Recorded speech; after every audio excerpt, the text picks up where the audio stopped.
Et bonjour à tous, bienvenue sur la chaîne de l'Examen Crypto. Nous sommes le mercredi 20 novembre 2024, il est 7h35.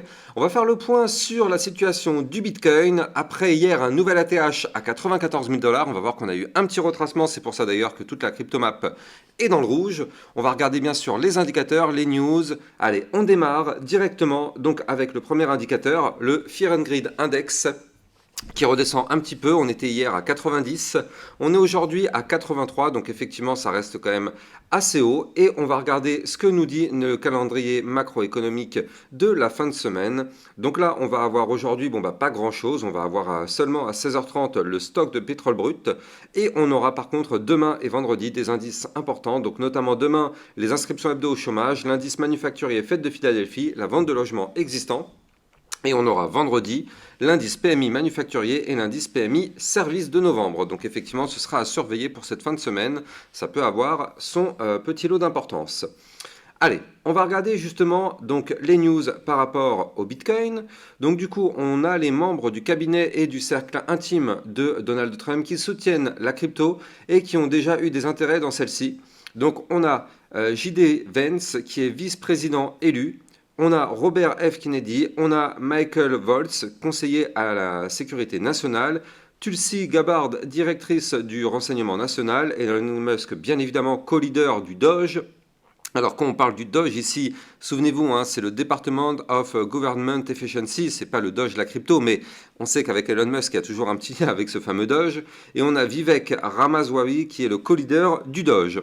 Donc effectivement, ça fait quand même pas mal de monde qui est pro-crypto dans cette administration Trump. Donc en tout cas pour nous, pour les personnes qui aiment la crypto-monnaie, alors ça, effectivement, c'est clairement bullish.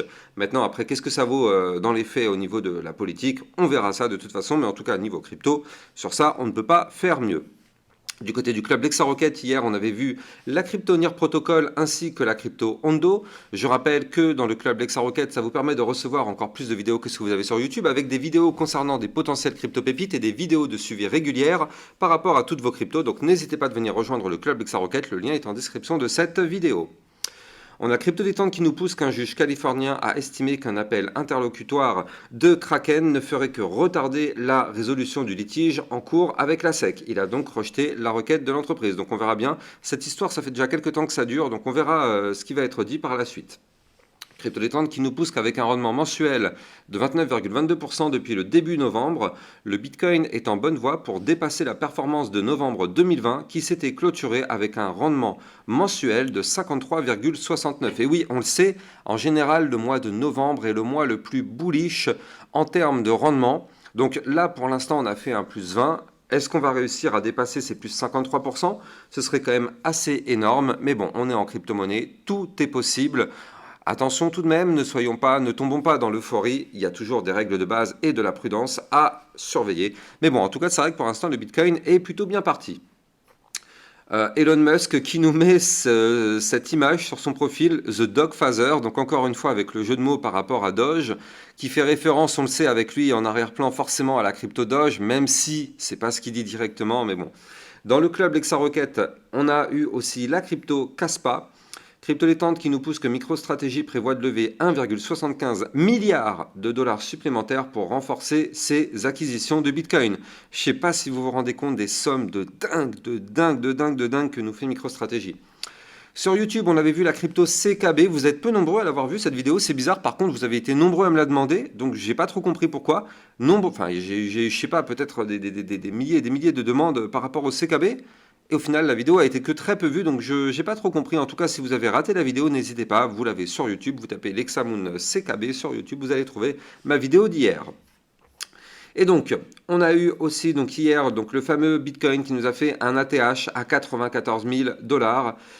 Donc là, effectivement, ça aussi, c'était pas mal. Maintenant, on a été rejeté, on va regarder tout ça ensemble tout à l'heure. Dans le club Lexarocket, on a eu la partie 2 concernant les crypto-pépites. Vous le savez, avant-hier, je vous ai fait déjà une vidéo concernant 5 crypto-pépites. Et hier, j'ai fait la partie 2. Donc dedans, il y a encore des autres crypto-monnaies hyper intéressantes à surveiller. Donc là, je les ai données effectivement pour le club Lexarocket. N'hésitez pas, vous avez bien sûr le lien du club en description de cette vidéo. Trump envisagerait de nommer Howard Lutnick, qui est le CEO de Cantor Fitzgerald, au poste de secrétaire du commerce. Donc ça aussi, ça va être à surveiller de très très près. Autre chose, si vous voyez et si vous débutez et que vous voyez, vous entendez parler de x50, x100, ou bien quand des personnes vous parlent de Memecoin, le mot d'ordre c'est fuyez. Quand une personne vous parle de x50, x100, fuyez. Pourquoi je vous dis ça? Parce qu'en fait, ça joue sur la psychologie. Quand une personne va débuter, si on lui dit qu'elle va faire un x100, alors dans sa tête, elle va croire qu'elle va faire un x100. Seulement, pour faire un x100, je vous prie de croire, en l'espace maintenant de 8 ans ou 7 ans pour moi dans la crypto-monnaie, je vous prie de croire que faire un x100, c'est compliqué. C'est compliqué, c'est ultra psychologique, c'est dingue comment c'est dur à gérer. Déjà, quand on arrive à un x10, c'est très difficile à gérer parce que quand on commence à avoir 1000 euros et que ça passe à 10 000 euros, je vous prie de croire que c'est difficile de ne pas se dire je vais prendre mes profits. Donc c'est pour ça que quand on débute, il faut fuir tout ce genre de choses-là. Les mêmes coins, ça dégage. C'est le meilleur moyen quand on débute de perdre son argent. Les personnes qui vous parlent de 50 x 100, on les bloque, on n'en veut pas. Quand on est là dans la crypto-monnaie, sauf si effectivement on est déjà un peu plus expérimenté et qu'on a déjà une stratégie un petit peu plus rodée. Alors oui, mais quand on débute en tout cas, il ne faut surtout pas se laisser avoir par cette vague d'euphorie. Je rappelle, il y a des règles de base. En tout cas, vous êtes au bon endroit. Sur ma chaîne YouTube, on réalise tous les jours de gros profits tout en restant extrêmement prudent. Pas d'inquiétude, vous êtes au bon endroit ici en tout cas. Crypto Détente qui nous booste que Von Eck valide officiellement le projet du président élu Trump de mettre en place une réserve stratégique de Bitcoin. Alors ça c'est une news extrêmement importante. On va voir ce que ça va donner dans les prochains mois, mais ça, souvenez-vous bien de ce poste qui est là. Bref, allez, on va démarrer cette vidéo d'analyse technique, mais je rappelle bien sûr avant tout que tout ce que je vais dire dans cette vidéo n'est en aucun cas un conseil financier, c'est à vous de faire vos propres recherches. Et bien sûr, n'oubliez pas que le trading de crypto comporte des risques de perte partielle ou majeure. Allez, on démarre avec notre Bitcoin, qui a fait donc hier un nouvel ATH, regardez. On a été chercher ici les 94 122 $. Donc c'est un nouvel ATH effectivement. Malheureusement, qu'est-ce qu'on voit? On voit qu'au final, on n'a pas réussi à casser la résistance des 93 477 qui est ici. Donc c'est la résistance qui nous avait déjà rejeté ici le 13 novembre. On est revenu la retester hier, on s'est fait rejeter. Par contre, la bonne nouvelle, c'est qu'on a réussi à péter les 92 092. Donc là, ça veut dire que ce niveau clé de résistance se transforme maintenant en support. Donc c'est-à-dire que là, si on chute, on revient retester ce support. D'ailleurs, c'est ce qui a été fait aujourd'hui, vous le voyez. On est revenu retester ce support et comme vous pouvez le voir, on est au-dessus, étant donné que c'est devenu un support. Maintenant, tout va bien. Donc là, tant qu'on est au-dessus de ce support des 92 092, on a l'espoir d'aller chercher les fameux 93 477, puis les 95 000 $. Tant qu'on est au-dessus de ce support, l'espoir d'aller chercher ces niveaux clés existe. Si on perd ce support, vous l'avez compris, retour direct à 89 631 et même, pourquoi pas, à 87 291. Maintenant, ce qu'il faut noter tout de même, c'est pas très joli ce que nous a fait le Bitcoin hier, c'est pas très sympa non plus. C'est-à-dire qu'hier, le Bitcoin avait fait une cassure du range par le haut, comme vous pouvez le voir ici. Il fallait impérativement breaker ici la zone des 92 255 $. Et donc on voit que c'est ce qui a été fait, parce que derrière, on a formé un nouvel ATH derrière. Mais regardez ça, on est revenu au final réintégrer. Alors, c'est une micro-réintégration, hein, donc pas d'inquiétude sur ça, c'est une micro-réintégration. Mais tout de même, vous le voyez, on est revenu réintégrer l'ancien range. Et donc là, on voit de nouveau qu'on est en train de tenter sa cassure par le haut. Donc là, le pullback a été un tout petit peu trop violent, mais comme je vous le dis, pas d'inquiétude. On a clôturé à 1 mm en dessous du range. C'est pas comme si on avait clôturé par exemple ici, où là, effectivement, ça aurait fait très mal. Là, pour l'instant, la clôture est toujours très belle. Et souvenez-vous, on est toujours au-dessus de cette ligne de tendance haussière. Donc tant qu'on est au-dessus de ce trait bleu, pour l'instant, le Bitcoin est et reste dans une configuration haussière comme son nom l'indique. Maintenant, il faut tout de même le noter. Là, on a fait quand même un point haut plus haut que les précédents. Les points bas sont de plus en plus hauts. Donc pour l'instant, tant qu'on est dans une configuration haussière comme celle-ci, privilégions le fait d'aller chercher des targets à la hausse. Donc là, comme je vous l'ai dit, là, il va falloir privilégier le fait d'aller chercher à minima les 93 477. Pourquoi pas les 95 comme je vous le disais tout à l'heure, mais à minima les 93 477, sauf si effectivement on casse cette ligne de tendance haussière par le bas. Donc si on casse les 91 459, là vous l'avez compris, ça mettrait fin à cette tendance haussière. Et donc dans ce cas-là, malheureusement, ce serait pour démarrer une tendance baissière pour aller chercher les 89 631, puis le bas du range ici à 86 668, puis les 86 322 ou encore les 85 016, pardon. Voilà, ça ce serait des niveaux clés à surveiller. Mais pour l'instant, pas d'inquiétude. Pour l'instant, nous sommes toujours bel et bien bullish sur notre Bitcoin. Maintenant, ce qu'il faut noter, et c'est là ça commence à se voir de plus en plus, c'est que oui, le Bitcoin continue de nous faire des ATH, il continue de nous faire des points hauts de plus en plus hauts, mais comme vous pouvez le voir, ça reste maintenant très faible. On n'a plus de bougies comme ce qu'on a pu avoir ces derniers jours, avec des gros volumes. Ça, c'est fini. Regardez, là, on a eu de gros volumes quand même. Et là, comme vous pouvez le voir, certes, on fait des nouveaux ATH, donc ça, c'est très très bien. C'est une bonne nouvelle, heureusement d'ailleurs. Mais comme on peut le voir, les bougies sont beaucoup moins... il y a beaucoup moins de volume sur les bougies. Donc, ça continue de monter, tant mieux. Mais, encore une fois, je le rappelle, ce RSI nous indique clairement une divergence baissière. Alors, je sais qu'en ce moment, le Bitcoin n'en a rien à foutre. Et tant mieux pour nous, tant mieux pour nous. On est bullish, on est 100% bullish sur le Bitcoin, bien sûr. Donc, tant mieux pour nous parce qu'on aimerait que le Bitcoin arrive à 95, 100 000, voire même plus haut. C'est ce qu'on veut. Donc, tant mieux. Mais, je le dis et je le répète, attention, quand cette divergence va décider de faire chuter le Bitcoin, ça va faire mal. Donc pour l'instant, on n'y est pas encore. Encore une fois, je vous ai montré tout à l'heure que le Bitcoin peut largement aller chercher les 93, voire les 95 000 $. Mais si jamais un jour cette divergence décide de se valider, le Bitcoin pourra faire un retour à l'envoyeur à 85, 83, 81 ou encore 79 000 $. Prudence extrême, mais en tout cas pour l'instant, prudence oui et non. Pour l'instant, on est toujours complètement bullish. Les points bas sont de plus en plus hauts, les points hauts sont de plus en plus hauts. Pas de souci particulier. On ne sera pas du tout surpris de voir le Bitcoin à 93 477 ou encore, pourquoi pas, les 95 000 $. Ce serait vraiment pas du tout une surprise, vu que de toute façon, on s'y attend, étant donné que là, on est complètement bullish dans cette configuration actuelle, sauf si, je vous l'ai montré tout à l'heure, cette configuration bullish viendrait à être cassée. D'un point de vue très long terme, je rappelle qu'on a un Bitcoin qui est actuellement en train de tenter de valider un gigantesque pattern en épaule, tête, épaule inversée. Vous le voyez ici, on a l'épaule, la tête, l'épaule inversée. Donc ça, bien sûr, c'est une figure chartiste de retournement haussière, de retournement haussier qui pourrait nous emmener, on l'avait déjà calculé ensemble, à 131 000 $. Donc effectivement, c'est ce qu'on espère, c'est ce qu'on veut. Là, pour l'instant, ça a l'air de vouloir se valider. Pour l'instant, prudence, le mois de novembre n'est pas encore terminé. Il va falloir, pour se valider, clôturer le mois impérativement au-dessus des 75 044. Donc j'ai envie de dire, pour l'instant, on est quand même loin au-dessus et tant mieux. Mais en tout cas, c'est vrai que si on arrive à faire ça, c'est un pattern qui peut nous emmener à 130 000 $. Donc ce serait vraiment hyper intéressant. Attention tout de même, c'est la target théorique. Entre-temps, il y aura bien évidemment des zones de résistance. Mais en tout cas, d'un point de vue long terme, il n'y a pas de souci particulier sur notre Bitcoin. Nous sommes toujours bel et bien bullish.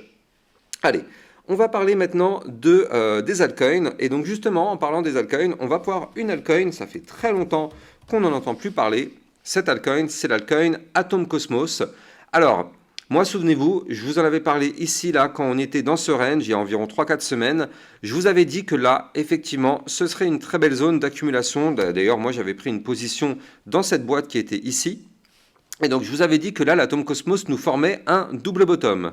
Donc ça, je vais vous expliquer les targets, mais avant de continuer, je rappelle bien sûr que vous pouvez me suivre sur Twitter pour recevoir toutes les news, toutes les actualités. Et n'oubliez pas de venir rejoindre le Club Lexa Rocket, ça vous permet de recevoir des vidéos concernant des potentiels crypto-pépites. Ça vous permet de recevoir des vidéos concernant toutes les crypto-monnaies que vous kiffez, ainsi que des vidéos de suivi régulières par rapport à toutes vos cryptos. Donc n'hésitez pas, vous avez bien sûr le lien du Club Lexa Rocket en description de cette vidéo. Alors, du côté de la crypto Atom Cosmos, je vous avais dit que si on cassait ici le haut du range à 5,222 $, ça nous permettait de casser effectivement le haut du range, mais en même temps la ligne de coup du double bottom. Et donc c'est pour ça que moi j'avais repris une position ici pour prendre mes profits ici quand on était à 6,7. Pourquoi? Parce que les 6,7 correspondaient justement au bas d'un ancien range, le fameux range bear market, vous le voyez ici. Donc c'est pour ça que moi ça y est, j'ai pris mes profits sur cette crypto-monnaie. Alors, bien sûr, ça ne veut pas dire que j'ai pris 100% de mes profits. Là, en tout cas, j'ai déjà assuré un plus 28%. Ça, je sais que c'est dans ma poche. Quoi qu'il arrive, personne ne pourra me l'enlever, c'est dans ma poche. Maintenant, je sais que j'ai laissé une partie de ma position sur la crypto. Comme ça, si ça continue de monter, parfait. En tout cas, quoi qu'il arrive, moi, je me suis remboursé mon trade et je sais que quoi qu'il arrive, je sors avec du profit grâce à ce plus 28%. Maintenant, quels sont les targets? Écoutez, si on arrive à minima à réintégrer les 6,704, ça voudrait dire qu'on réintègre un range. Donc je vais juste agrandir le range, voilà, vous le voyez parfaitement ici. D'ailleurs, c'est ce qu'on voit, hein. On voit que là, si on se fait rejeter actuellement en vue long terme, c'est parce qu'on a ce fameux range.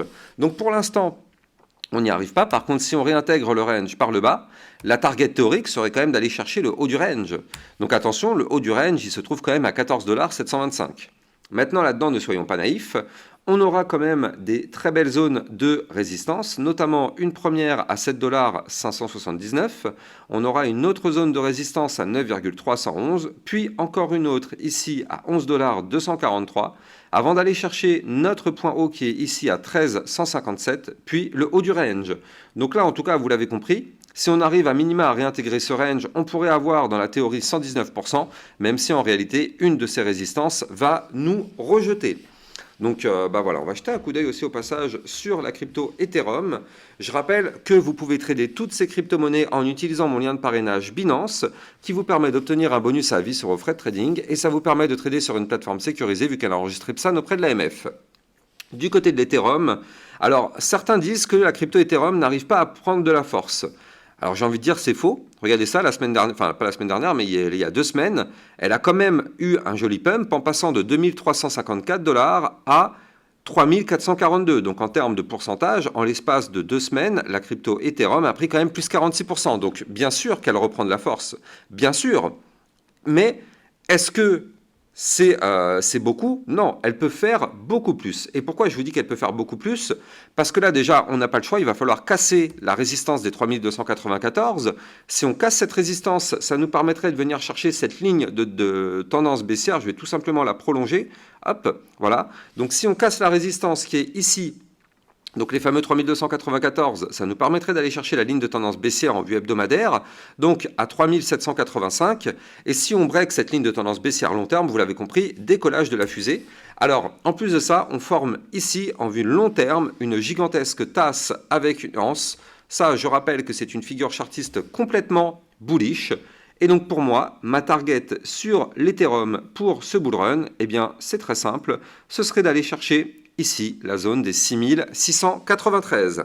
Alors encore une fois, je n'ai pas de boule de cristal, je ne suis pas un dieu, j'en sais rien du tout, mais pour moi en tout cas, ce serait une très belle zone de target bull run, parce qu'effectivement, ce serait déjà notre target du pattern en ta séance, même si ça peut aller encore bien plus haut, hein. Si le Bitcoin décide de pousser plus haut, bien sûr, tout le marché sera tiré vers le haut, mais en tout cas, ce sera déjà des très belles zones sur notre Ethereum, et je rappelle que sur ma chaîne YouTube, on avait lancé le DCA quand on était en novembre 2022, donc à ce moment-là, l'Ethereum était à 1000 $, souvenez-vous. Donc si on arrive à 6000 $, l'Ethereum aura fait un x6, c'est déjà quand même pas mal du tout. Allez, en tout cas, si vous kiffez mes vidéos, n'oubliez pas de liker, commenter, partager au maximum, abonnez-vous à la chaîne YouTube, et moi je vous souhaite de passer une très bonne journée, je vous dis à plus tard pour une prochaine vidéo. Ciao ciao.